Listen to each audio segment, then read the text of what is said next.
बैठक में एफआईए ने चेयरमैन पीटीआई की गिरफ्तारी डाल दी। चेयरमैन पीटीआई की रिहाई के इम्कानात खत्म हो गए। खुसूसी अदालत ने चेयरमैन पीटीआई को साइफर केस में 30 अगस्त तक जुडिशल रिमांड पर अटक जेल में रखा हुआ है। खुसूसी अदालत ने 30 अगस्त को चेयरमैन पीटीआई को अदालत पेश करने का हुक्म दिया हुआ है। अटक में एफआईए ने चेयरमैन पीटीआई की गिरफ्तारी डाल दी। चेयरमैन पीटीआई की रिहाई के इम्कानात खत्म हो गए। खुसूसी अदालत ने चेयरमैन पीटीआई को साइफर केस में 30 अगस्त तक जुडिशल रिमांड पर अटक जेल में रखा हुआ है। इसी पर बात करेंगे। मोहम्मद इमरान हमारे साथ मौजूद हैं। इमरान, बताएगा इस मुतालिक। इस्लामाबाद हाईकोर्ट की तरफ से चेयरमैन पीटीआई की तोशाखाना केस में जमानत और रिहाई के अहकामात के बाद एफआईए ने बाकायदा साइफर केस में गिरफ्तारी डाल दी है। खुसूसी अदालत ने साबिक वज़ीर आज़म को साइफर केस में 30 अगस्त तक जुडिशनल रिमांड पर अटक जेल रखा हुआ है और 30 अगस्त को खुसूसी अदालत में पेश करने का जेल सुप्रीडेंट को बाकायदा हुक्मनामा जारी कर दिया है। जबकि इस वक्त बुशरा बीबी चेयरमैन पीटीआई से मुलाकात भी कर रही हैं। जी ठीक है, बहुत शुक्रिया मोहम्मद इमरान, आप हमें आगाह कर रहे थे। अटक में एफआईए ने चेयरमैन पीटीआई की गिरफ्तारी डाल दी। चेयरमैन पीटीआई की रिहाई के इम्कानात ख़त्म हो गए हैं। तमाम तर मामले पे बात करेंगे। याहिया फरीद माहिर कानून हमारे साथ मौजूद हैं। बहुत शुक्रिया सर आपके वक्त का। आज जो फैसला आया यकीनी तौर पर आपने देखा होगा, अब कानूनी तौर पर ऑप्शंस क्या मौजूद हैं पीटीआई के पास? लेकिन जो सस्पेंशन और सेंटेंस आज हुई है वो एक ऑर्डिनरी रिलीज है, रूटीन रिलीज है। डेली बेस के ऊपर अदालतों में इस तरह के सेंटेंसेस जो 3 ईयर्स के नीचे के हो उसमें ये सेंटेंस मिल जाता है। लेकिन मुझे यूँ लगता है कि इस्लामाबाद हाई कोर्ट में फिर भी इसको एक एक्स्ट्रा ऑर्डिनरी रिलीज दी गई है, क्योंकि जो कंडक्ट है एपेलेंट का वो बहुत पुअर था और नॉक्शियस था। पीटीआई अपने सोशल मीडिया हैंडल से चीफ जस्टिस आमिर फारूक के खिलाफ एक बहुत सीवियर कैंपेन चला रहे थे। आई थिंक पीटीआई को एक अपने सोशल मीडिया से अनकंडीशनल अपॉलॉजी देनी चाहिए सबसे पहले तो, जो उन्होंने ट्वीट्स की चीफ जस्टिस आमिर फारूक के खिलाफ, क्योंकि आज देखे जज साहब ने सब कुछ इग्नोर करके वो सेंटेंस को सस्पेंड किया। लेकिन ये जो सस्पेंशन होती है सेंटेंस की, ये एक्विटल नहीं होता। In the eyes of the law the appellant stands convicted. He stands disqualified under Article 62 of the Constitution, and even under PEMRA law ये टेलीविजन पे अभी अपीयर नहीं हो सकते। अभी मेन अपील सुननी है अदालत ने, क्योंकि सस्पेंशन का ऑर्डर एक शॉर्ट ऑर्डर होता है। अदालत मेरिट्स में नहीं जाती, एविडेंस को पेरूस नहीं करती, विटनेसेस की टेस्टिमनी नहीं देखती। और ये सस्पेंशन रिवोक भी हो सकती है अगर एपेलेंट और उनकी पार्टी का कंडक्ट ठीक ना हुआ। अगर ये इस तरह का स्मेयर कैंपेन चलाते रहेंगे तो ये सस्पेंशन को रिवोक भी कर सकते हैं। और इस केस का कोई इफेक्ट नहीं होता जो बाकी केसेस चल रहे हैं, जैसे साइफर का केस है जिसमें जुडिशल रिमांड पे थे और अभी गालिबन री अरेस्ट हो गए हैं। तो जो सस्पेंशन आज हुई है इसका कोई इफेक्ट नहीं है बाकी केसेस में। साइफर का केस भी चल रहा है और 9 अदर बेल की एप्लीकेशन भी इनकी ट्रायल कोर्ट से रिजेक्ट हुई है और हाई कोर्ट में अभी वो पेंडिंग है।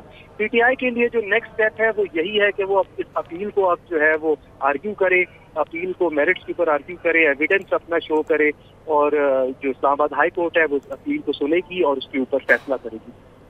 ठीक है, याहिया साहब, आप जैसे कि साइफर केस की बात कर रहे थे, चेयरमैन पीटीआई की फौरी रिहाई में पहली बड़ी रुकावट सामने आई है ज़राए की जानिब से।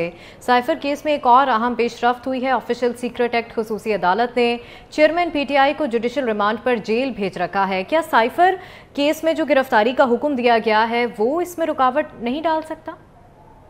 नहीं, बिल्कुल नहीं डाल सकता। देखिए, ये जो सस्पेंशन हुई है जिस केस के अंदर वो तोशाखाना का केस है। ये जो साइफर का केस है इसके फैक्ट्स और इसके जितनी भी इम्प्लीकेशंस है ये टोटली डिफरेंट है। तोशाखाना का केस जो है वो उसके ऊपर इम्पैक्ट करता ही नहीं है, ना उसकी सस्पेंशन इम्पैक्ट करती है। वो उस केस में ऑलरेडी जुडिशल रिमांड पे है, उनकी बेल एप्लीकेशन पेंडिंग पड़ी हुई है। अब वो जब तक केस सुनेंगे नहीं और उस केस का जब तक फैसला नहीं होगा तो the appellant will have to stay in jail. उनकी कन्विक्शन तो अभी होल्ड करती है ना ये जो तोशाखाना केस में। ठीक है याहिया साहब, केस रीट्रायल की तरफ जा सकता है, इस हवाले से आप क्या कहेंगे? ये तोशाखाना की केस की आप बात कर रहे हैं? जी जी, तोशाखाना केस में अभी तो जी I think Islamabad high court जो है वो अपील को सुनेगी। उन्होंने 14 सितंबर डेट भी उसकी फिक्स कर दी है। दोनों जो लॉयर्स हैं वो अपने आर्ग्यूमेंट्स करेंगे। ट्रायल कोर्ट की जजमेंट को इस्लामाबाद हाई कोर्ट देखेगी। मुझे नहीं लगता कि रीट्रायल की तरफ जाएगा, बिकॉज ट्रायल के अंदर कोई प्रोसीजरल लैप्सेस ऐसे है नहीं। डॉक्यूमेंट्री एविडेंस का ये केस था। दोनों जो इलेक्शन कमीशन के जो प्रोसिक्यूशन विटनेसेस थे उन्होंने सारी अपनी डॉक्यूमेंट्री एविडेंस और सर्टिफाइड एविडेंस जो है वो ट्रायल कोर्ट के सामने जमा करा दी है। जहां तक एक्यूज का राइट था ऑफ अपॉर्चुनिटी ऑफ हियरिंग وہ ایکیوزڈ اگر اب عدالت میں خود ہی پیش نہ ہو اور وہ عدالت ان کے گھر پہ جا کر نہیں سنے گی تو آئی تھنک جو اسلام آباد ہائی کورٹ ہے وہ اب اپیل سنے گی اور اپیل کا فیصلہ کریں گے ایز پر میرٹس آف دا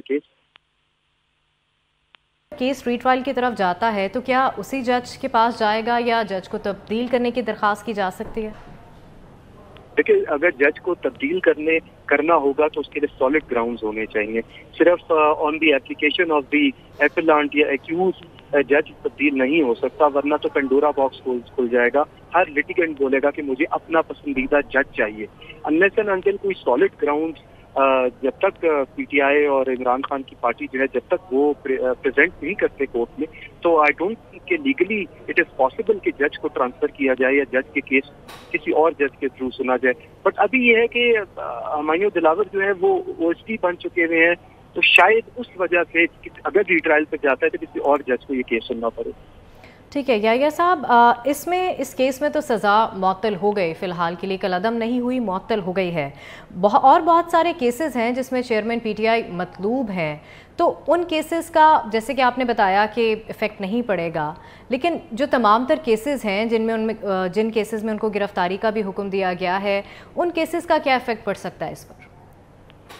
لیکن وہ کیسز جو ہیں وہ ان اٹ سیلف بڑے اسٹرانگ کیسز ہیں. فار ایگزامپل سائفر کا کیس ہے, بہت ہی اسٹرانگ کیس ہے. 9 مئی کا ATC کا جو کیس ہے وہ بہت اسٹرانگ کیس ہے. پی ٹی آئی کو اب ان سب کیسز کو میرٹس کے اوپر اور ایک اچھے کنڈکٹ کے ساتھ جوڈیشری کے ساتھ, مطلب ان کو پراپر اس کو کیس کو جو ہے وہ فائٹ آؤٹ کرنا پڑے گا میرٹس کے اوپر, اور اوائڈ کرنا چاہیے اس طرح کی پریکٹس کے عدالتوں میں پیش نہیں ہوئے اور عدالتوں کو کہا کہ ہم کہیں اور بزی تھے اور سوشل میڈیا کو یوز کر کے ججز کو دھمکایا. آئی تھنک اس ساری پریکٹس کو ان کو چھوڑ کر اپنے ان کے لائر کو چاہیے کہ وہ لیگلی اس کیس کو ڈیفینڈ کریں, اپنی پوزیشن جو ہے وہ کورٹ کو کے سامنے آرگیو کریں, میرٹس کے اوپر آرگیومنٹس کریں اور کیسز کو پراپرلی چلائیں. اچھا یحییٰ صاحب, جیسے کہ اسلام آباد ہائی کورٹ نے چیئرمین پی ٹی آئی کی سزا معطل کر دی ہے, تو اس سزا معطلی کے بعد کیا چیئرمین پی ٹی آئی کا سٹیٹس بحال ہو سکے گا ان کا؟ نہیں جی, دیکھیں آرٹیکل 62 آف دا کانسٹیٹیوشن کے اندر وہ ڈسکوالیفائڈ ہیں اور سسپینشن سے ان کی ڈسکوالیفیکیشن پہ کوئی افیکٹ نہیں ہوتا, کیونکہ ٹرائل کورٹ کی دیکھیں ججمنٹ ہولڈ کرتی ہے. صرف سینٹینس کو انہوں نے سسپینڈ کیا ہے, وہ بھی اس کی ریزن یہ ہوتی ہے کہ جب تک اپیل سنی جا رہی ہے تو جو اپیلنٹ ہے وہ جیل میں نہ رہے. لیکن اس کے علاوہ in the eyes of the law he still stands convicted, ان کا کرائم ختم نہیں ہوا, وہ تو under PEMRA law television پہ بھی اپیئر نہیں ہو سکتے. تو یہ تو کوئی ریلیف ایسا نہیں ہے, یہ ایک آرڈینری روٹین میٹر ہے جو ان کو ملنا ہی ملنا تھا. ان کی ڈسکوالیفیکیشن بھی رہے گی, ان کی کنوکشن بھی ہولڈ کرے گی, اور جو بھی کنڈیشنز ہیں وہ بھی سارے ہولڈ کریں گے. انفیکٹ سسپینشن جو ہے وہ بھی ریووک ہو سکتی ہے, ہائی کورٹ وہ سسپینشن کو ریووک بھی کر سکتی ہے اپیل سنتے ہوئے, اگر تو پی ٹی آئی نے اپنا یہ جو بیہیویئر ہے کہ یہ سوشل میڈیا پہ ملائن کرنا شروع کر دیتے ہیں, ڈیفیم کرتے ہیں اور دھمکیاں دیتے ہیں ججز کو, یہ جب تک انہوں نے اپنا کنڈکٹ کو ٹھیک نہ کیا تو یہ سسپینشن کو اسلام آباد ہائی کورٹ ریووک بھی کر سکتی ہے.